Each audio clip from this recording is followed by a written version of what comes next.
Salut les GT Boxers. Au début des années 90, la boxe est partout. À la télévision, dans les journaux et bien sûr, dans les jeux vidéo.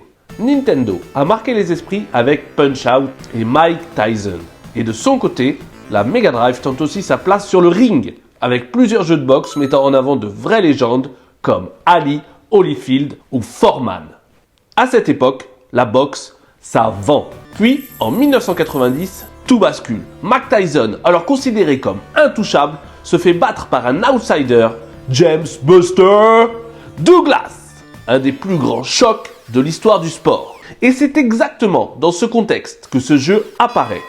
James Buster Douglas Knockout Boxing est en réalité une adaptation d'un jeu d'arcade de Taito, connu à l'origine sous le nom Final Blow.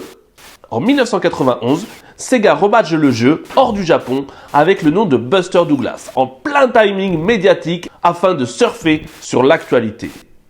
On se retrouve avec un jeu de boxe arcade en vue latérale, jouable à 1 ou 2 joueurs, et même un mode spectateur permettant simplement de regarder des combats, pour les gars qui avaient vraiment plus rien à faire de la journée. Quand j'ai lancé le jeu, je ne savais pas que c'était une adaptation arcade. Et maintenant tout s'explique. Environnement rébarbatif et minimaliste, peu d'animation.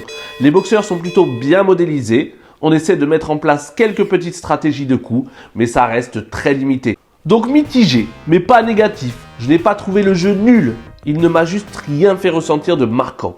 C'est un jeu d'arcade efficace sur des courtes sessions, pensé pour 5 à 10 minutes de plaisir immédiat, donc de l'arcade. Le problème, c'est que sur une console de salon, on attend une expérience plus longue, plus riche, surtout quand on a mis 300 balles. Et là, l'intérêt retombe vite.